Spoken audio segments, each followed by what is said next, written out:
Você acredita que aconteceu mesmo um dilúvio global? Muitas pessoas pensam que a Bíblia é apenas um livro de fábulas. Por isso, quando ouvem falar da história do dilúvio, de Noé ou da arca, torcem o nariz dizendo que tudo não passa de lenda. Mas o programa Está Escrito de hoje vai mostrar a você que a arca de Noé não é lenda e que, ao contrário do que muitas pessoas pensam, os registros deixados na natureza e estudados pela ciência dão evidências fortíssimas deste dilúvio global que, com certeza, aconteceu.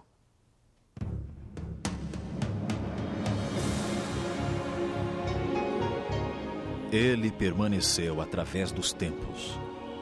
O livro de Deus, a Bíblia. Indispensável em nosso mundo complexo. Está escrito, transmitindo esperança ao redor do mundo. Apresentado por Fernando Iglesias. Hoje, as pedras falarão.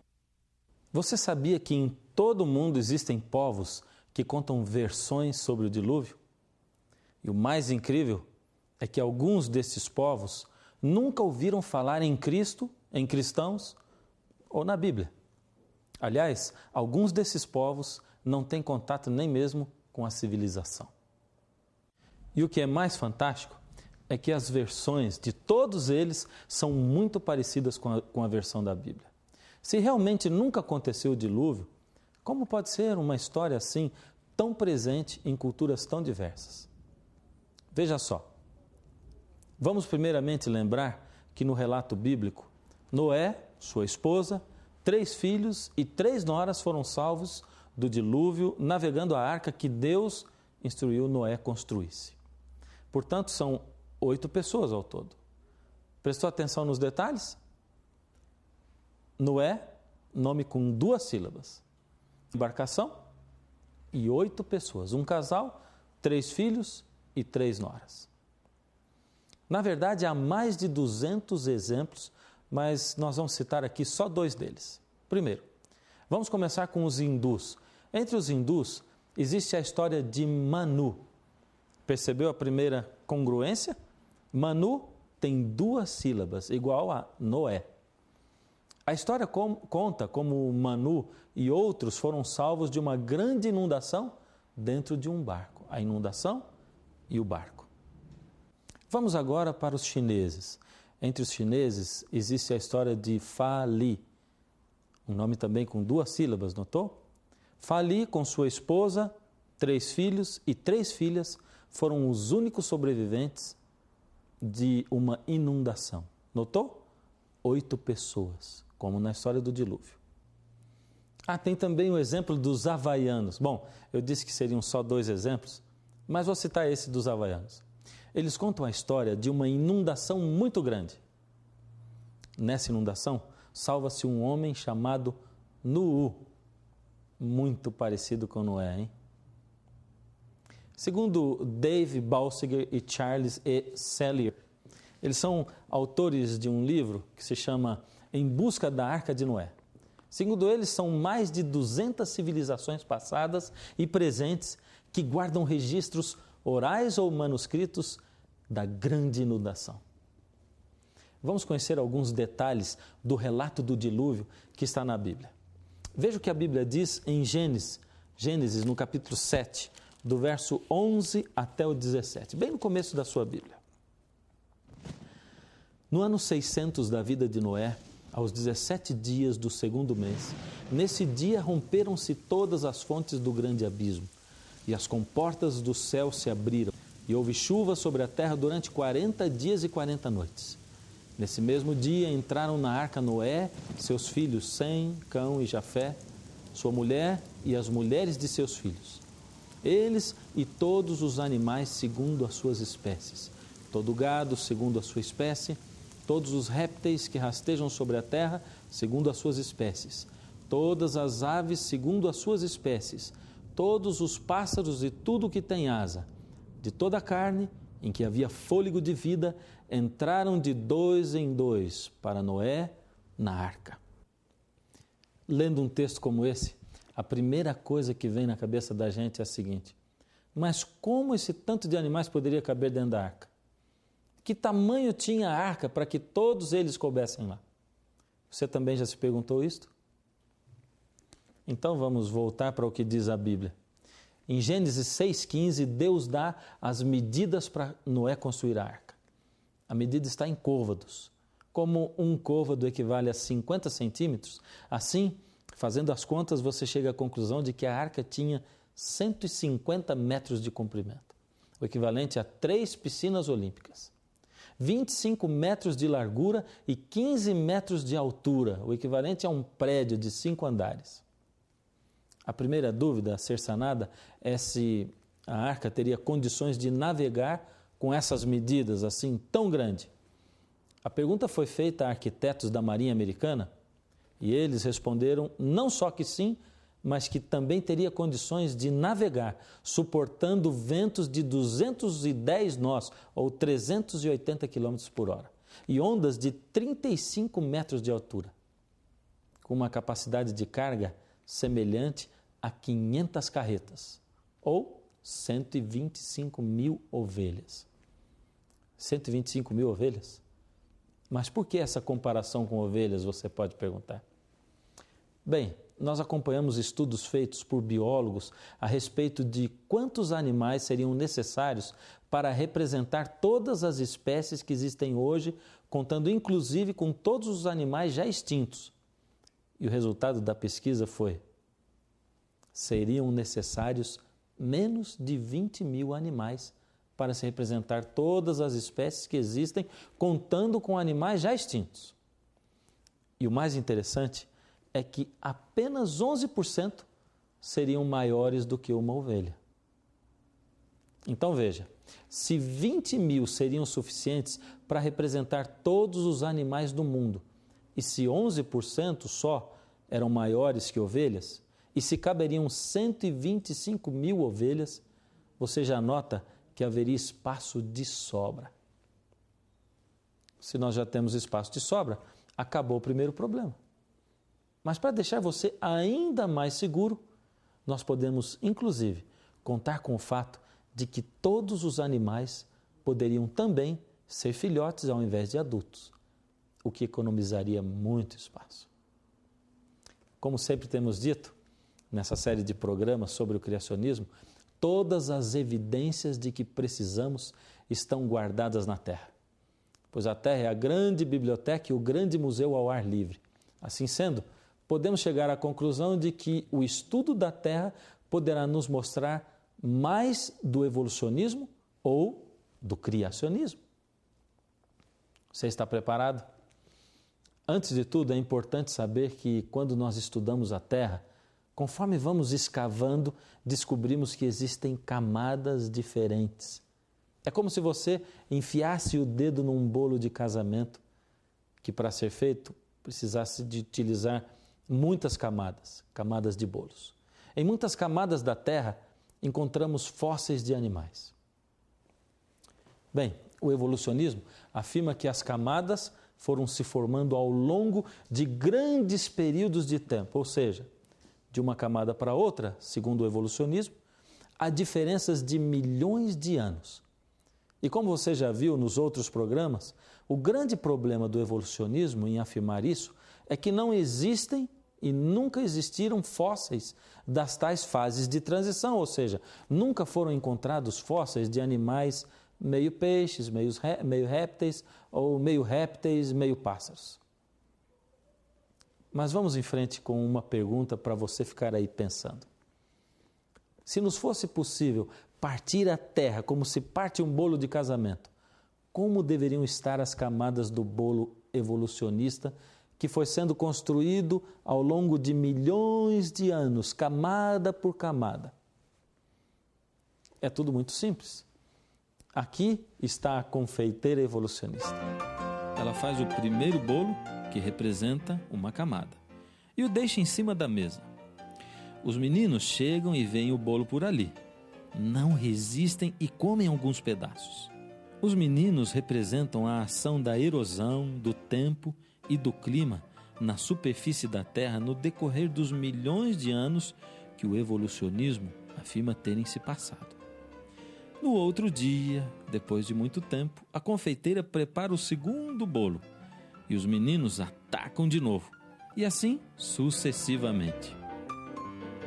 Notando o estrago na superfície de cada um dos seus bolos, a confeiteira se preocupa, porque vai levar muito mais tempo para montar o seu bolo.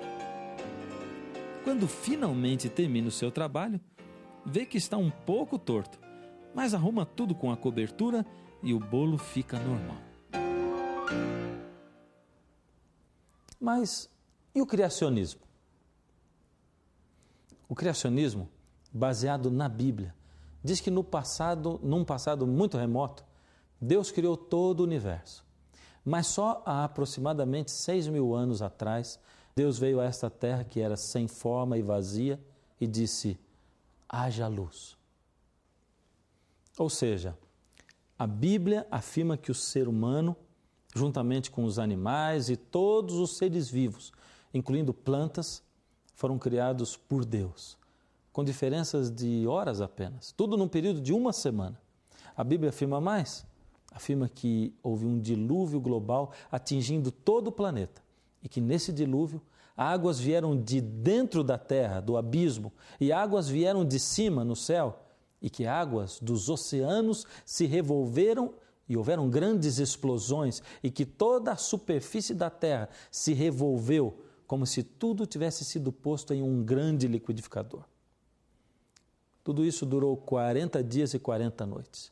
Porém, as águas ainda permaneceram sobre a terra e foram baixando num período que levou 150 dias.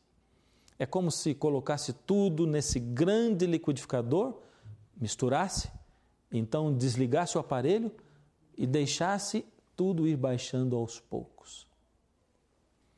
Durante esses 150 dias, as águas foram baixando e todos os elementos da terra que tinham sido revolvidos foram baixando também. Tanto terra como metais, animais, cada elemento destes, de acordo com a sua flutuabilidade, mobilidade, etc. E foram formando camadas bem retinhas e paralelas, uma sobreposta à outra.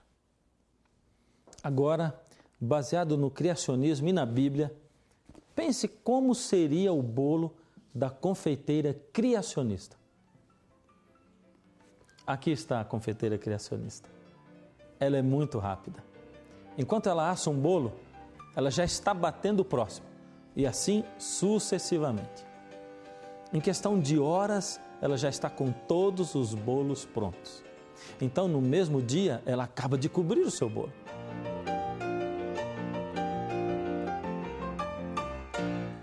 Agora, olhando os dois bolos por fora, eles parecem iguais. Mas e se nós partirmos os dois? Que diferença haverá entre um e outro por dentro, nas camadas? O bolo apresenta camadas tortas. Um lado mais grosso e outro mais fino, pois a erosão e as intempéries teriam modificado a superfície durante os milhões de anos que eles, os evolucionistas, afirmam ter existido. O bolo criacionista é diferente. Apresenta camadas paralelas e planas, ou seja, retas. Tudo foi sendo depositado ao longo de 150 dias, o período em que as águas do dilúvio permaneceram sobre a terra. Se nos fosse possível cortar a terra no meio, como se corta um bolo, o que você acha que encontraríamos? Bem, uma coisa é certa. Se as camadas fossem todas tortas, uma mais grossa que a outra, seria uma evidência muito grande de que o evolucionismo está certo. Mas se as camadas fossem plano-paralelas, ou seja, retinhas e paralelas, seria então uma grande evidência de que o criacionismo está certo. Mas você acha que é possível cortar a terra no meio como um bolo e enxergar as camadas? É possível sim abrir a terra e ver as camadas como o recheio de um bolo que foi feito com várias massas de cores diferentes.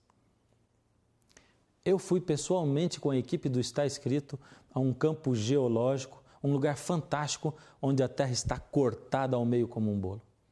Fui, não sozinho, acompanhado pelo cientista Dr. Naor Neves de Souza. Você gostaria de saber o que eu encontrei lá? Se foram evidências a favor do criacionismo ou do evolucionismo? Então prepare-se, porque agora você poderá ver com seus próprios olhos o que nós vimos. Nós estamos aqui na estrada que liga Piracicaba a Tietê, no interior de São Paulo. Para falar a verdade, isso aqui é uma pedreira. Mas se você olhar melhor para toda essa formação rochosa, isso aqui é um tipo de formação geológica que recebe o nome de subgrupo Irati.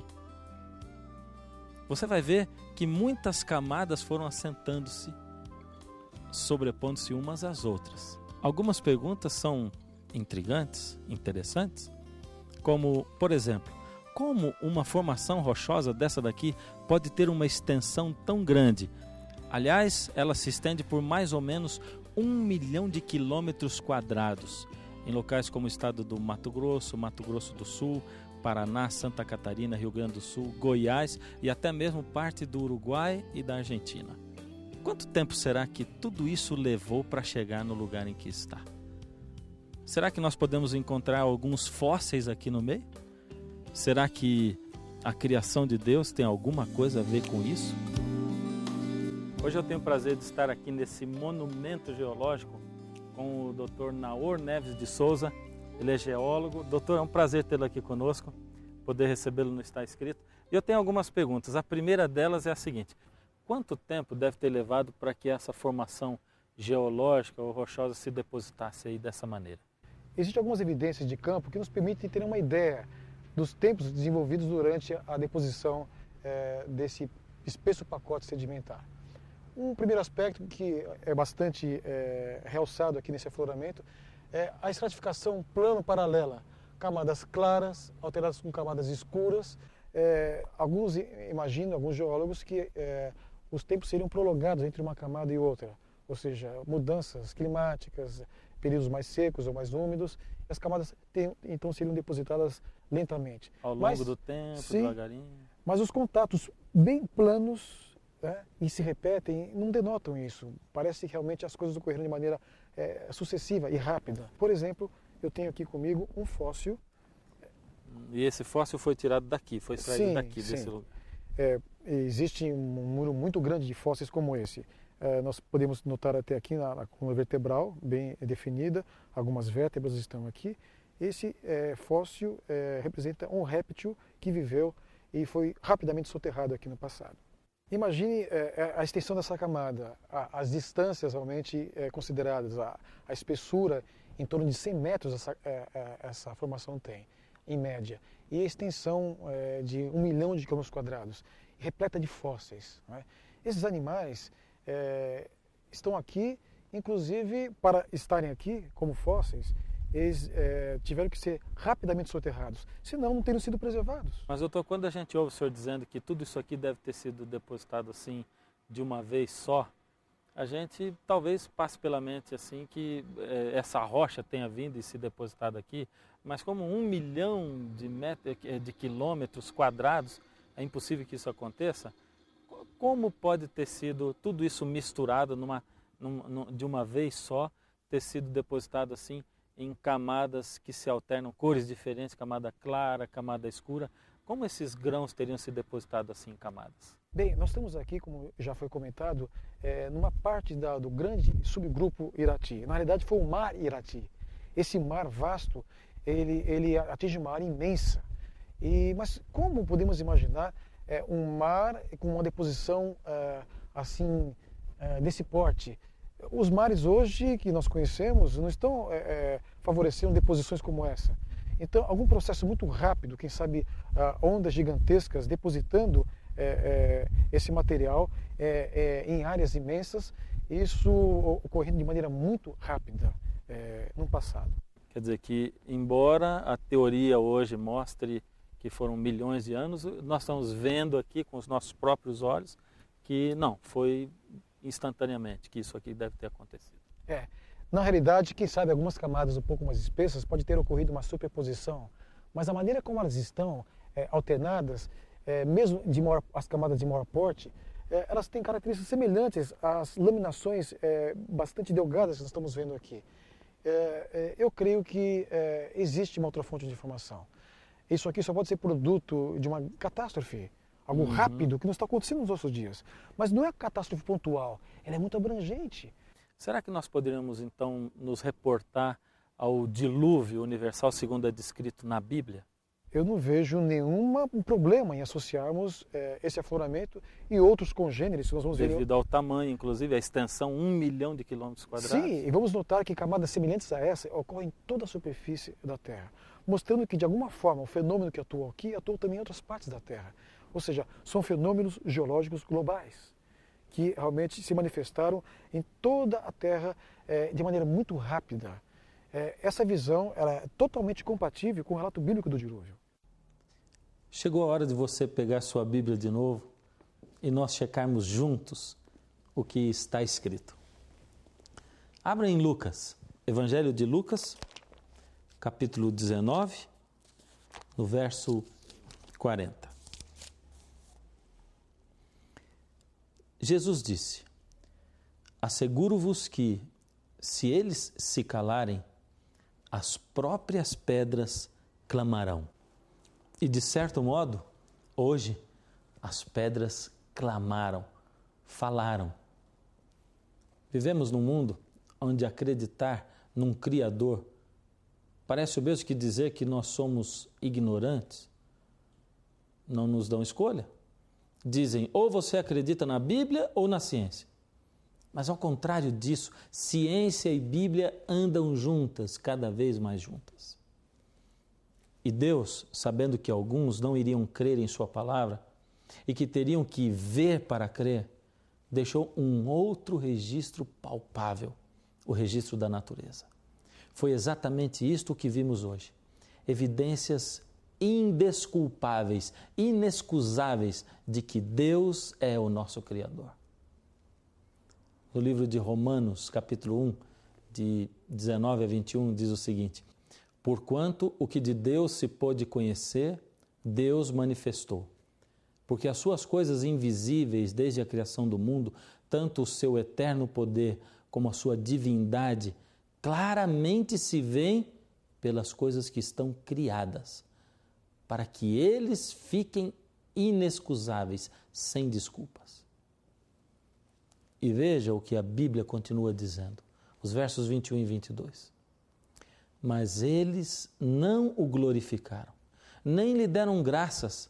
Antes, em seus discursos, se desvaneceram e o seu coração insensato se obscureceu.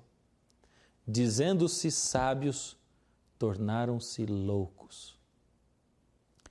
Quando você pegar esse livro nas mãos, não se esqueça, a Bíblia é um livro sério. E ela não é só um livro de ciências, de psicologia, de história. Ela é sim, mas ela é mais do que isso. A Bíblia é a palavra do Deus Criador. E se Ele é o seu Criador, ninguém melhor que Ele para entender todas as suas lutas, as suas angústias. Ninguém melhor que Ele para traçar o seu plano para o futuro. Vale a pena confiar num Deus maravilhoso como esse, que nos criou, nos mantém e que nos dá a oportunidade de reavermos a nossa vida eterna. Quem criou o universo, o espaço sideral, quem comanda os planetas em seu giro pelo céu, quem o mundo pôs em órbita e as estrelas fez brilhar. Não foi obra do acaso, foi um Deus tão singular. É nesse Deus que eu confio, é esse Deus que me quer bem. Ele é um Deus eterno e poderoso, Ele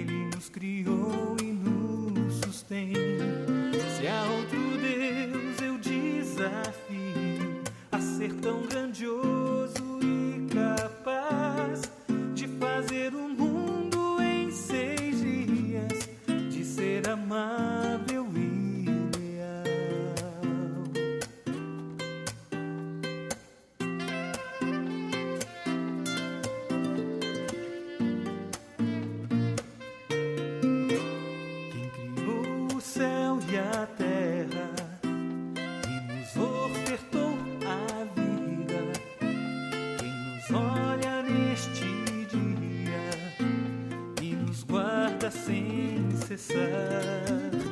Quem pintou o arco-íris, fez cantar o rouxinol. É o mesmo que nos ama do nascer ao pôr do sol,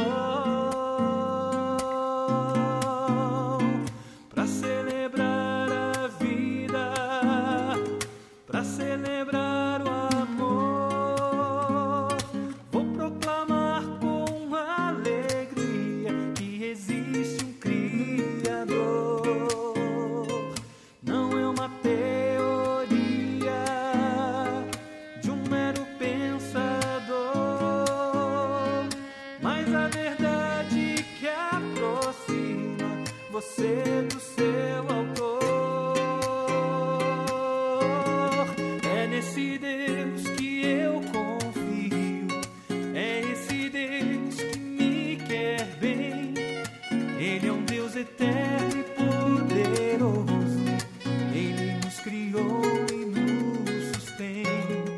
Se há outro Deus eu desafio a ser tão grandioso e capaz de fazer o mundo em 6 dias, de ser amável e leal.